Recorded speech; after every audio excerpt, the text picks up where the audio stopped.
बेटी के नखरे। महक और मोहन के घर काफी सालों बाद एक बेटी होती है। वो उसे देखकर काफी खुश रहते। उस बच्ची की छोटी सी छोटी चीजों का ख्याल रखते। अरे महक बेटा, चाहे लड़का हो या लड़की, इतनी आजादी नहीं देते, बच्चा बिगड़ जाता है।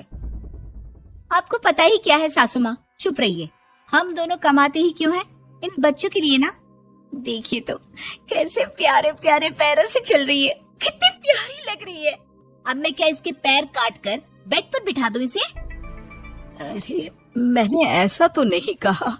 मेरे कहने का मतलब ये था कि बस करो ना माँ, क्या सारा दिन टोका चाकी करती रहती हो।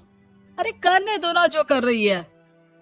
दोनों मियाँ बीवी अपने अपने काम में लग जाते हैं और सास मंदिर चली जाती है। लेकिन बेटी सौम्या घर में तेल का डिब्बा लेकर फैला देती है। घर को तो मैं पराठे की तरह सेक दूंगी। मैंने सारा तेल फैला दिया, अब मैं इसे सेक दूंगी। महक कमरे में आती है जहाँ सारे तरफ तेल ही तेल फैला हुआ होता है। अरे मोहन देखो तो, अपनी छोटी सी बच्ची की हरकत, पूरे घर में तेल फैला दिया। मोहन भी आकर हंसने लगता है। छोटी सी सौम्या को लगता ही नहीं कि उसने कोई गलत काम किया है। वो भी खुश हो जाती है। अब तो आए दिन वो कोई ना कोई नया नुकसान करती। कभी टूथपेस्ट गिरा देती तो कभी डिटर्जेंट। हालत ये थी कि घर का राशन किसी किसी महीने तो 2 बार भरना पड़ता। रोज ये कोई ना कोई नुकसान करके खड़ी होती है। अरे तो क्या हो गया माँ जी, बच्ची है, बच्चों वाले काम ही करेगी ना। आप बिना पता नहीं क्यों उसी के पीछे पड़ी होती हैं। धीरे धीरे सौम्या बड़ी होती है। एक दिन, माँ देखो दरवाजा खोलो, वो ऑनलाइन मैंने जीन्स मंगवाई थी, वो आई होगी। 3,000 दे देना और पैकेट ले लेना। 3,000? ऐसे कैसे जीन्स है बेटा, ये तो बहुत बड़ा अमाउंट है। माँ फालतू बात थोड़ा कम ही किया करो और जल्दी जाओ, वरना समझ लो खाना नहीं खाऊंगी मैं आज सारा दिन। सास वहीं खड़ी सब देख रही थी, लेकिन अब तो उन्होंने भी बोलना छोड़ दिया था। अब तो आए दिन सौम्या के खर्चे बढ़ते ही जा रहे थे। कभी महंगी ड्रेस तो कभी दोस्तों के साथ पार्टी। पैसे दे दो तो ठीक, ना दो तो घर में कलेश। ये सब तुम्हारे ही कारण हुआ है। देख रही हो कैसी हरकतें हो रही है इसकी। रात के 8 बज गए हैं, लेकिन महारानी जी घर पर है ही नहीं। तभी सौम्या पड़ोस के लड़की के साथ वहाँ आती है। ओके बाय रोहन, कल फिर मिलेंगे, लव यू। ये क्या हरकत है सौम्या, आज तो तुमने हद ही पार कर दी। पापा कब से परेशान है। और ये लड़का कौन है? तभी पास खड़ी सास बोलती है, देखो महक, आज तक मैंने कहा नहीं था, लेकिन मैं आज कहूंगी, क्योंकि ये मेरे घर का मामला है। मैं नहीं चाहती कि मेरे बेटे का खानदान खराब हो या फिर कोई हम लोगों के घर के लिए बात करे। जाओ इसे ऊपर कमरे में छोड़ाओ, इससे कल बात करेंगे। मॉम देखो ना दादी क्या बोल रही है, चुप कराओ ना इनको, जैसे हमेशा करा देती हो। महक को अपनी गलती का एहसास हो रहा था। वो चुपचाप खड़ी होती है। मोहन बेटी को अच्छे से कमरे में सुलाकर माँ के पास आता है। देखो ये लड़का ठीक नहीं है, अब तुम लोग इसकी शादी करवा दो। ससुराल वाले अपने आप देख लेंगे। शादी के बाद जिम्मेदारी पड़ेगी तो सब ठीक हो जाएगा। शादी अभी तो 25 की है ये। तो क्या 50 तक बैठाओगी? नहीं नहीं, ठीक कह रही है माँ, इसके लिए जल्दी से कोई लड़का देखता हूँ। अगले रोज सौम्या खाने के टेबल पर, मैं आप लोगों को बता देती हूँ, मैं रोहन से प्यार करती हूँ और उसी से शादी करूंगी। रोहन? वही ना सक्सेना का लड़का, वो सक्सेना जो पिछले महीने ही जेल से छूट कर आया है। वो जेल नहीं, काम के सिलसिले में अमेरिका गए थे। अच्छा, सक्सेना अमेरिका गया था तो क्या पैसा वैसा कमा कर नहीं आया?